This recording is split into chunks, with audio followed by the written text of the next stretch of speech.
Brooks Bollinger and Jeff Ferguson, the head coaches. Cretin quarterback Danny Callahan picked off, and it's a touchdown by Christian Morrell, and he returns it 22 yards, 7-0. Later, Callahan to Udoibach, 32-yard gain to the 2-yard line. Here come the Raiders. Raiders going for a 22-yard field goal, hits off the upright, and it's still 7-0 Totino. Still in the first, Cretin gets in the end zone. Callahan to Chris Walsh, 39-yard score, ties the game at 7. Second quarter, Totino's Wolf Glazier, 15-yard pass to Charles Camara, down to the 10. Eagles facing fourth down. Christoph Kolkowski to Patrick Doran, 12-yard touchdown, 14-7 Totino.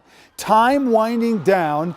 Callahan's pass, watch this, picked off by Nick Hand, and it's 14-7 at the break. Eagles ball, Kolkowski to Doran, 16 yards down to the 13-yard line, but they would fumble the ball. Cretin would recover, and like I said, 14-7 at the break. Cretin-Derham and Totino-Grace in a marquee matchup right off the bat. Cretin's Danny Callahan finds Peter Odobiak for 6. They have their timing down early in the season. And Cretin was up 14-7, trailing 14-7 in the third quarter. But Danny Callahan hits future Gopher Pete Udoibach on a 49-yard touchdown to tie it up. Third quarter, Callahan to Udoibach, 50 yards for the touchdown, ties the game at 14. Udoibach is verbally committed to the Gophers. Raiders, Callahan to Rajiv Red, 30 yards on this play, and the Raiders are starting to light it up. But the Eagles stiffen. Alex Stevens tackle for a 4-yard loss. Over a minute left. Golden breaks a tackle, runs 25 yards down to the 22. 45 seconds left. Isaiah Troffler on the carry, but Matt Sticka with the stick forces the fumble. Cretin recovers. We go to overtime. Totino scores first. Gabe Vossen from a yard out, 21-14. Raiders would score on fourth down. Callahan to guess who? Udoibach. Makes it 21-20. They're going to go for 2. The game went to overtime. Both teams scored touchdowns, but Cretin goes for 2 instead of kicking the extra point. They get it. Cretin in a dramatic 22-21 win in overtime. It's exciting. Real exciting. I mean, we went out. We knew we had to beat them from last year. Came out and fought and came out with a win. You come out here and you're going to play best coached team in the state and just unbelievable disciplined football team. And, it lived up to everything that anybody would want this to be, just 2 good football teams going back and forth. And luckily we could just make the one play at the end to eke it out. Cole Kramer to Dejan Wolf on the fly. 51 yards down to the Lightning 7-yard line. But they would settle for just a 2-yard bootleg touchdown from Kramer. The Gopher commit makes it 7-0. It was 7-3, and then the double reverse. Mike Grant does this kind of stuff all the time. Nick Kruger gets in, makes it 14-3, but guess what? Eastview hung tough. Final score tonight was only 14-9. The Eagles' Jordan Amundsen. Little play action, little scramble. On the pass, he's got some room down the sideline. That's a big gain. Points were hard to come by, though. Eastview knocked on the door and had their chances tonight. Caden Fay took it away with a pick in the end zone for EP. EP wins it, but just barely. 14-9. The road at Egan, Aaron Severson, their outstanding quarterback, calls his own number, 25-yard gain. And then 6-yard line, Severson goes in untouched for the touchdown. This would make it 28-0 in favor of the Skippers, and he's not done yet. Watch Severson on this pass to Jackson Owens. It's a 50-yard bomb to make it 35-0 in the final. You'll see it right there. Minnetonka rolls tonight. Lakeville South now has new turf to play on. They christened it against Edina. The Hornets on the move. They put up 14 points, and that was more than enough. There you go, cutting to the outside. Edina's got that big offensive line to run behind. Here he is, number 75, Quinn Carroll and Edina opening up at Lakeville South tonight. And watch the kick-out block by Carroll to free Matt Kavanaugh on this nice 32-yard run early in the football game. Still 0-0. Back comes Lakeville South. You're going to see Jared Stewart with a nice 17-yard run against the Hornets defense as he bounces off the would-be tackler. But again, still no score in this game. John Deutsch, a nice run here for Edina. When we left, the game was 0-0. Edina wins the game in the second half. 13-8 was the final. Lakeville North tonight, a block punt by the Panthers. Ryan Mudgett recovers. Very next play, Brennan Kubler to Raja Nelson. This is a 38-yard TD strike, and Lakeville North is on top at this point, 13-6. Great pass and catch. Watch the sack. Landon Carter, Reese Kankel. Yeah, they're all over him. Lakeville North is tough. And this Raja Nelson is pretty good. Draw play here, 19-yard touchdown, and Lakeville North wins their opener at Burnsville. Osseo running back, Samaje Hitchcock explodes up the middle. He takes it the distance for a 75-yard touchdown run. After the extra point, Osseo leads 7-0.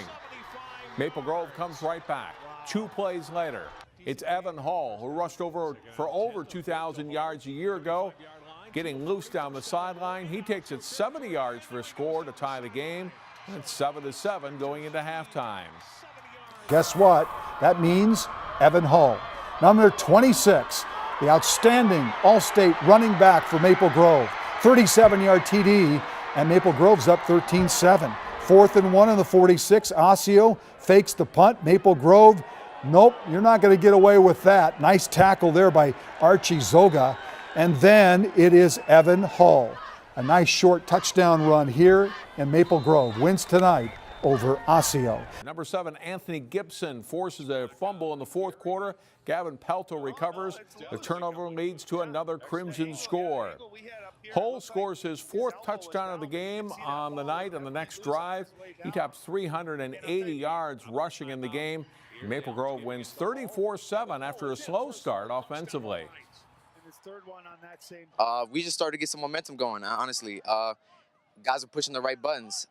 We got all the jitters out of like the first couple of plays, you know, the first game of the season, and we started to play. And Eastridge, Bennett Otto, the quarterback, almost tackled here, but finds Jace Miller on a touchdown pass from 28 yards out. Nice touchdown there, and a little bit, not a touchdown, 28-yard line, sorry, and it would set up a touchdown, and it right there gets into the end zone.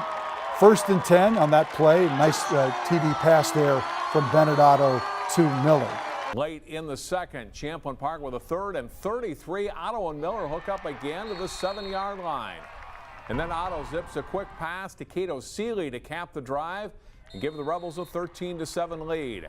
Champlin Park goes on to win a good game, 27-23. And Anoka, Brendan McMillan, 18-yard run here for Roseville. Nice play. They're up 14-0 at this point. It would set up a 3-yard touchdown run by McMillan. He gets in to make it 20-zip in favor of Roseville. When we were there, Anoka got onto the board. Cody Lindenberg scores from 3 yards out, but it's a victory tonight for Roseville. 22-7 was the final. An early method they thought would work against Spring Lake Park, get the football to Parker Freeburg and let him work. He did. Taking it into the red zone, then Freeburg finishes the drive in the end zone. Here come the Knights, but here comes Spring Lake Park back. The Panthers' Gavin Spencer gets loose. But man, does he get loose. And they were just getting started. Spring Lake Park off to a good start with an impressive 35-13 win. 7-6 to the hometown Panthers. Panthers would get more, starting with defense. Cyrenius George rising up to intercept that pass. And then the Panthers going back to Bergman here from 11 yards up, straight up the middle. He gets the touchdown, his 2nd of the day, but he wasn't done yet. Still in the 2nd quarter, Bergman hungry for more. He'll do it through the air. Zach Dunbar, the 2nd-year QB, hits him right at the goal line. 3rd touchdown of the day for Bergman. It's 21-6 at the break. They had over 380 yards on the ground, and plenty of those going to Bergman. Over 100 yards and 3 rushing touchdowns to go along with 1 through the air. On that score from a yard out, he made it 28-6. Dunbar would get the final score for the Panthers, 35-6 at that point.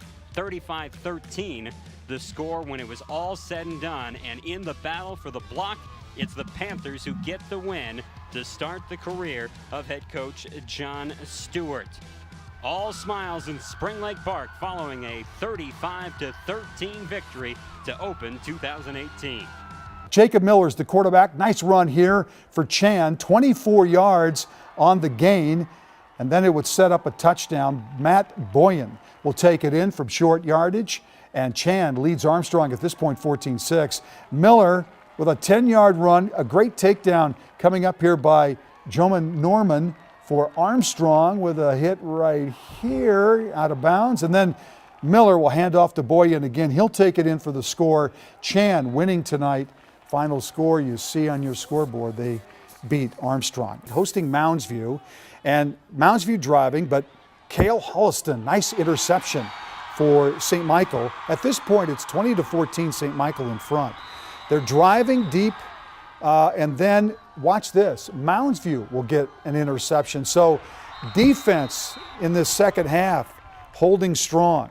Cole Stenstrom will connect with Josh Sampson to keep this drive alive. Nice catch there, but Moundsview would come back late to win the game tonight. Final score 21-20. Nice win for the Mustangs. Jonathan Mann of Rosemount, who's heading to the Gophers, taking on Wayzata. And it's the Trojans, their quarterback.